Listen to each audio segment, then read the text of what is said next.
Chapitre 2. Quel est le problème? L'introspection est une démarche sûre. Mon corps fonctionne mal.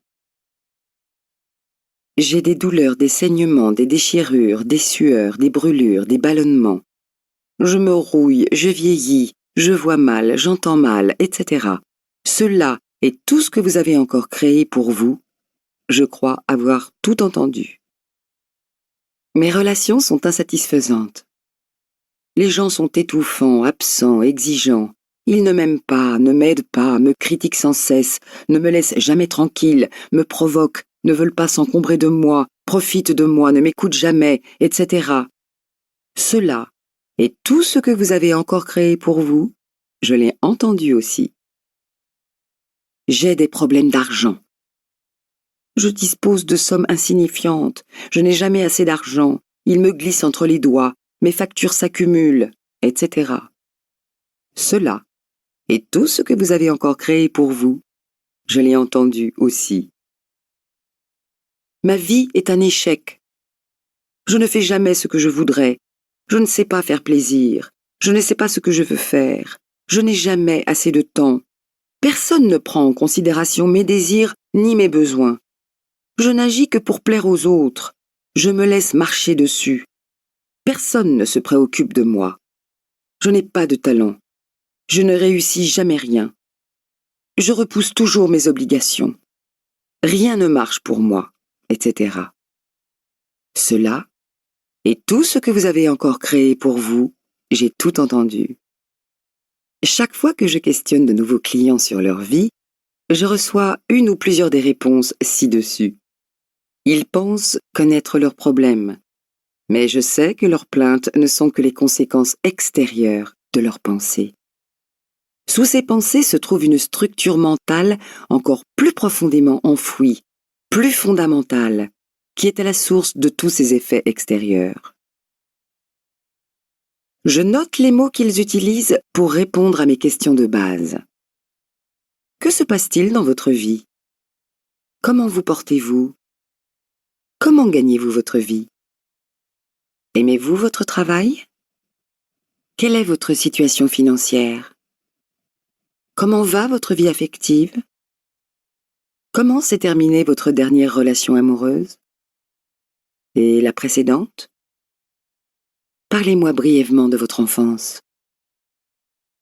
J'observe leur posture et leurs expressions. Et je porte surtout mon attention sur les mots qu'ils utilisent. Les pensées et les mots créent notre avenir. En les écoutant, je sais déjà pourquoi ils ont tel ou tel problème. Les mots que nous utilisons sont révélateurs de nos pensées. Parfois, ils ne correspondent pas aux expériences décrites. Soit la personne n'est pas en contact avec sa réalité, soit elle me ment. Mais dans les deux cas, nous avons un point de départ, une base pour commencer notre travail. Exercice, je devrais. Ensuite, je leur donne un stylo et du papier et leur demande d'écrire en haut de la page « Je devrais ». Ils sont invités à compléter cette phrase de 5 ou 6 manières différentes. Certains ont de la peine à commencer. En revanche, d'autres ont tant de choses à écrire qu'il leur est difficile de s'arrêter. Puis je leur demande de me lire ce qu'ils ont écrit en commençant chaque phrase par « Je devrais ». À la fin de chacune, je leur demande « Pourquoi ?» Leurs réponses sont toujours intéressantes et révélatrices, comme par exemple « Ma mère dit que je le devrais. » Parce que j'ai peur si je ne le fais pas. Parce que je dois être parfait. Eh bien, parce que tout le monde agit ainsi. Parce que je suis trop paresseux, trop petit, trop grand, trop gros, trop maigre, trop bête, trop laid, trop indigne. Ces réponses m'indiquent où ils sont bloqués par leurs croyances et ce qu'ils estiment être leurs limites. Je ne commente pas leurs réponses. Quand ils ont terminé leur énumération, je leur parle du mot « devrait ». Je suis persuadée que c'est l'un des mots les plus pernicieux de notre langage. Chaque fois que nous l'utilisons, nous impliquons en fait la notion de tort. Soit nous avons tort, soit nous avons eu tort, soit nous allons avoir tort. Je pense que nous pouvons nous passer de ce sentiment. Nous avons besoin d'une plus grande liberté de choix. Parfois, j'aimerais supprimer le mot « devrait » pour toujours. Je le remplacerai par « pourrait », qui nous offre un choix et ne nous met jamais en faute. Je leur demande ensuite de relire leur liste, phrase après phrase, mais en commençant cette fois par « si vraiment je voulais, je pourrais ». C'est un tout autre éclairage sur le sujet. Pendant qu'ils relisent, je leur demande gentiment « mais pourquoi ne l'avez-vous pas fait ?» Maintenant, les réponses sont différentes. Je ne veux pas. J'ai peur. Je ne sais pas comment. Parce que je ne suis pas assez bon, etc. Nous découvrons souvent qu'ils se sont harcelés pendant des années pour quelque chose qu'ils n'ont en fait jamais voulu. Ou alors, ils se sont critiqués pour n'avoir pas fait quelque chose qui n'était même pas leur idée au départ. Souvent, on leur avait dit de le faire. Lorsqu'ils en prennent conscience, il leur est facile de rayer la chose en question de la liste « je devrais ». Quel soulagement! Il n'y a qu'à regarder tous ceux qui se contraignent pendant des années à pratiquer un métier sans l'aimer, simplement parce que leurs parents leur ont dit de devenir dentiste ou professeur.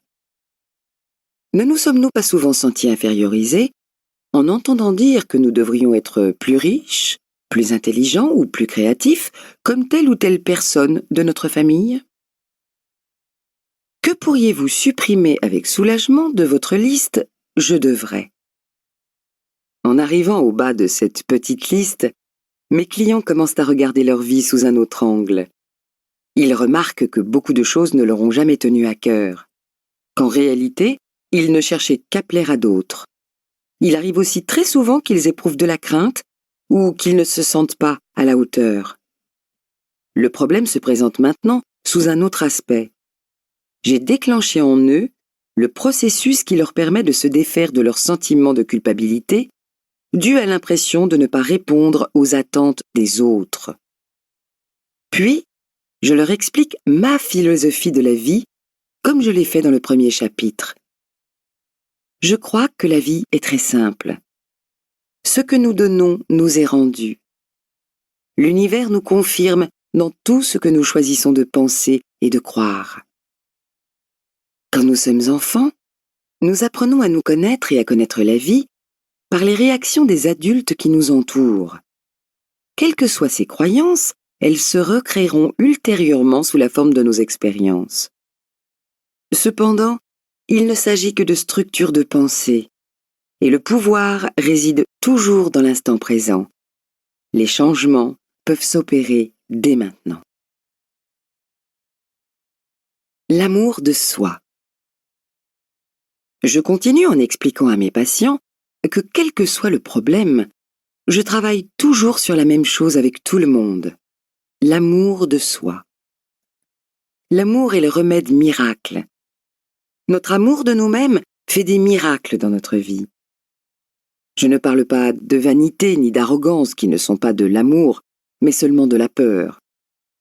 J'entends ici le respect que l'on a pour soi-même et la reconnaissance que nous inspire le miracle d'avoir un corps et un esprit. Pour moi, l'amour est ce sentiment d'appréciation qui nous remplit d'une joie débordante. L'amour peut se porter sur tout. Je peux ressentir de l'amour pour la vie en elle-même, la joie d'être en vie, ce que je vois de beau, une autre personne, la connaissance, les mécanismes de la pensée, notre corps et son fonctionnement, les animaux, les oiseaux, les poissons, le règne végétal, l'univers et la manière dont il est organisé. Qu'auriez-vous à ajouter à cette liste? Voyons maintenant certaines de nos manières de ne pas nous aimer. Nous nous réprimandons et critiquons sans cesse. Nous maltraitons notre corps par une nourriture inadéquate, de l'alcool, des médicaments. Nous choisissons de penser que nous ne sommes pas dignes d'être aimés. Nous n'osons pas faire payer nos services au juste prix. Nous engendrons maladie et douleur dans notre corps. Nous négligeons ce qui pourrait nous être bénéfique. Nous vivons dans le chaos et le désordre. Nous nous couvrons de dettes et de charges. Nous attirons des personnes qui nous dévalorisent. Dans lesquels de ces points vous reconnaissez-vous? Le fait de refuser ce qui est bien pour nous signifie que nous ne nous aimons pas. Je me souviens d'une de mes clientes qui avait des problèmes de vue. Un jour, je l'ai débarrassée d'une crainte qui datait de son enfance. Le jour suivant, elle constata qu'elle ne supportait plus ses lentilles de contact. En regardant autour d'elle, elle s'aperçut qu'elle avait retrouvé une vue parfaite. Pourtant, durant toute la journée, elle se répéta « Je n'y crois pas, je n'y crois pas ». Le lendemain, elle dut remettre ses lentilles. Notre inconscient n'a pas le sens de l'humour. Elle n'arrivait pas à croire qu'elle s'était créée une vue parfaite. Le fait de se sous-estimer est une autre manifestation du manque d'amour de soi. Tom était un artiste doué et de riches clients lui demandaient de décorer leur maison. Pourtant, les prix qu'il leur demandait ne couvraient jamais le temps et l'énergie qu'il passait à travailler pour eux. Ceux qui proposent un service ou créent un produit unique ont le droit de fixer leur prix à leur guise. Les riches aiment payer cher. Cela valorise ce qu'ils achètent. Voici d'autres exemples. Notre partenaire est fatigué et grincheux. Nous nous demandons quelle faute nous avons commise. Il nous invite dehors une fois ou deux, puis ne nous rappelle plus. Nous nous demandons ce que nous lui avons fait. Notre mariage est un échec. Nous en déduisons que nous ne valons rien. Nous n'osons pas demander une augmentation de salaire. Notre corps ne correspond pas aux photos montrées dans les magazines, nous en faisons un complexe. Un contrat nous échappe et nous sommes sûrs que nous ne sommes pas à la hauteur. L'intimité nous effraie et nous choisissons donc une sexualité sans vraie relation de personne à personne. Nous sommes incapables de prendre des décisions car nous sommes persuadés qu'elles seront mauvaises. Et vous? De quelle manière vous sous-estimez-vous? Les bébés sont parfaits. Vous étiez parfait quand vous étiez bébé. Les bébés n'ont rien à faire pour devenir parfaits. Ils le sont déjà et ils se comportent comme s'ils le savaient. Ils savent qu'ils sont le centre de l'univers. Ils ne craignent pas de demander ce qu'ils veulent. Ils expriment leurs émotions librement. Quand un bébé est fâché, vous ne pouvez l'ignorer. Vos voisins non plus. Vous savez aussi quand ils sont heureux car leur sourire illumine toute la pièce. Ils sont pleins d'amour. Les nourrissons meurent s'ils ne reçoivent pas d'amour. En grandissant, nous apprenons à vivre sans amour, ce que les bébés ne sauraient supporter. Les bébés aiment aussi chaque partie de leur corps, même leurs excréments. Ils possèdent un courage incroyable. Vous étiez ainsi. Nous étions tous ainsi. Puis nous avons commencé à écouter les adultes autour de nous, qui avaient appris à craindre, et nous avons peu à peu nié notre magnificence. Je ne crois jamais mes clients lorsqu'ils essaient de me convaincre qu'ils sont abominables ou indignes d'être aimés. Mon travail consiste à les faire remonter jusqu'au temps où ils savaient s'aimer. Exercice. Miroir. Pour l'exercice suivant, je demande à la personne de prendre un miroir, de se regarder dans les yeux et de dire son nom suivi de « Je t'aime et t'accepte exactement tel que tu es ». Cet exercice est très difficile pour la plupart des gens. Il est rare qu'ils s'y soumettent calmement, encore plus avec plaisir. Certains pleurent ou sont au bord des larmes. D'autres se fâchent, d'autres minimisent leurs qualités et certains soutiennent même qu'ils ne peuvent le faire. Un homme a été jusqu'à jeter le miroir à travers la pièce et à vouloir s'en aller. Il lui a fallu plusieurs mois, rien que pour commencer à établir une relation avec lui-même dans le miroir. Pendant des années, je n'ai regardé un miroir que pour critiquer ce que j'y voyais. Je souris en repensant aux heures que j'ai passées à m'épiler les sourcils pour me rendre un minimum présentable. Je me rappelle que j'avais peur de me regarder dans les yeux. Ce simple exercice est très révélateur. En moins d'une heure, il me permet de détecter les nœuds profonds du problème extérieur. Si nous nous bornons à travailler au niveau de ce problème extérieur, nous perdons notre temps sur des détails. Et dès que nous croyons l'avoir réglé, il refait surface ailleurs. Le problème est rarement le véritable problème. Elle se souciait terriblement de son aspect et surtout de ses dents. Elle courait de dentiste en dentiste pour un résultat qui lui semblait toujours pire. Elle se fit refaire le nez et ce ne fut pas une réussite. Chaque praticien lui renvoyait comme un miroir sa conviction d'être laide. Son problème n'était pas son aspect, mais résidait dans le fait qu'elle en était mécontente. Une autre femme souffrait d'une haleine fétide qui tenait son entourage à distance. Elle étudiait la théologie et affichait l'attitude d'une personne pieuse, toute spirituelle. Mais sous cette apparence couvaient une colère et une jalousie qui explosaient chaque fois qu'elle se sentait menacée par quelqu'un. Son haleine exprimait ses pensées intérieures et elle était agressive même quand elle jouait la gentillesse. À vrai dire, personne ne la menaçait, sinon elle. Il n'avait que 15 ans quand sa mère l'amena chez moi. Il souffrait de la maladie de Hodgkin et n'avait plus que 3 mois à vivre. Sa mère était hystérique, ce qui peut se comprendre, mais rendait difficiles les rapports avec elle. En revanche, le garçon était intelligent et il voulait vivre. Il accomplissait de bon gré tout ce que je lui demandais, même s'agissant de changer sa manière de penser et de parler. Ses parents étant séparés et se disputant sans cesse, il avait une existence instable. Il voulait à tout prix devenir acteur. Sa course à la célébrité et à la fortune étouffait sa capacité de bonheur.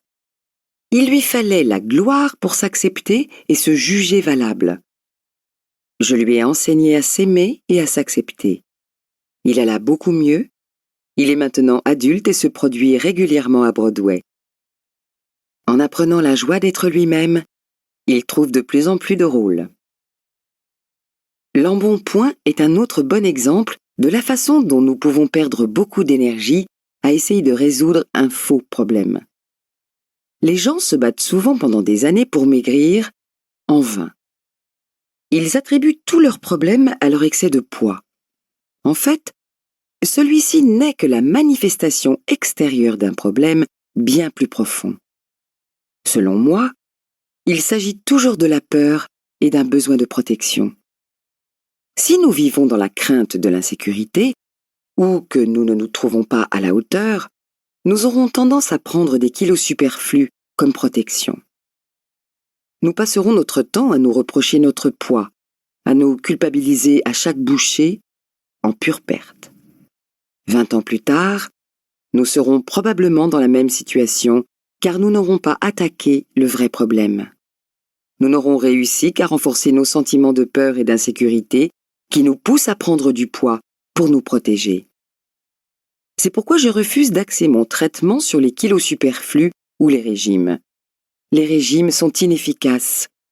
Le seul qui donne des résultats est un régime mental qui consiste à supprimer les pensées négatives. Je dis à mes clients, laissons ce problème de côté et abordons d'autres choses pour commencer. Souvent, ils me disent ne pas pouvoir s'aimer car ils sont trop gros. Je leur explique qu'ils sont trop gros parce qu'ils ne s'aiment pas. Dès que nous commençons à nous aimer et à nous estimer, les kilos s'envolent comme par enchantement. Certains clients vont jusqu'à se fâcher quand je leur explique combien il est facile de changer sa vie. Ils ont l'impression que je ne comprends pas leurs problèmes. Une dame s'est énervée et m'a dit « Je suis venue chercher de l'aide pour ma dissertation, pas pour apprendre à m'aimer. » Il m'était évident que son principal problème était de se détester, ce qui retentissait sur toute sa vie, y compris sa dissertation. Elle ne pouvait rien réussir tant qu'elle se dénigrait à ce point. Elle ne voulut pas m'entendre et sortit en larmes, mais revint une année plus tard avec le même problème et bien d'autres encore. Certaines personnes ne sont pas prêtes. Il n'y a pas à les juger. Tous, nous nous ouvrons à nos changements quand et où il nous convient. En ce qui me concerne, j'ai dû attendre la quarantaine pour changer. Le véritable problème. Voici donc un client qui vient de se regarder dans le petit miroir inoffensif. Il est tout bouleversé. Je souris ravi et lui dis « Bien, maintenant nous allons aborder le vrai problème. Maintenant nous pouvons voir ce qui fait obstacle. » Je continue à parler de l'amour de soi, en insistant sur l'importance de ne jamais se critiquer, ni se dévaloriser en aucune circonstance. J'observe la réaction des gens quand je leur demande s'ils se critiquent. Ainsi, j'apprends beaucoup. Mais évidemment, je me critique. Tout le temps. Moins qu'auparavant. Comment pourrais-je changer si je ne me critiquais pas? Tout le monde n'en fait-il pas autant? À la dernière question, je rétorque. Il ne s'agit pas de tout le monde, mais de vous. Pourquoi vous critiquez-vous? Qu'est-ce qui ne va pas chez vous? Je rédige une liste tout en les écoutant. Ce qu'ils disent coïncide souvent avec leur liste de « je devrais ». Ils se sentent trop grands, trop petits, trop gros, trop maigres, trop bêtes, trop vieux, trop jeunes, trop laids, même les plus beaux. Ou ils sont trop en retard, trop en avance, trop paresseux, et ainsi de suite. Trop est leur leitmotiv. Finalement, en touchant le fond du problème, ils diront « je ne suis pas assez bien ». Hurrah! Nous avons enfin découvert le nœud du problème. Ils se critiquent parce qu'ils ont appris à croire qu'ils ne sont pas assez bien. Ces clients sont toujours étonnés de la rapidité avec laquelle nous arrivons à cette déduction. Maintenant, nous pouvons laisser de côté les effets secondaires comme les problèmes corporels, relationnels, financiers ou le manque de créativité. Nous pouvons investir toute notre énergie dans l'élimination de la cause première, le manque d'amour de soi. L'univers infini dans lequel je me trouve est complet et parfait. Je suis toujours guidée et protégée par une force divine. Je peux regarder en moi en toute sécurité. Je peux regarder mon passé en toute sécurité. Je peux élargir ma vision de la vie en toute sécurité. Je suis beaucoup plus que ma personnalité, présente, passée ou à venir. Je choisis maintenant de dépasser mes problèmes personnels afin de reconnaître la magnificence de mon être. Je suis totalement désireux de m'aimer. Tout est bien dans le monde qui est le mien.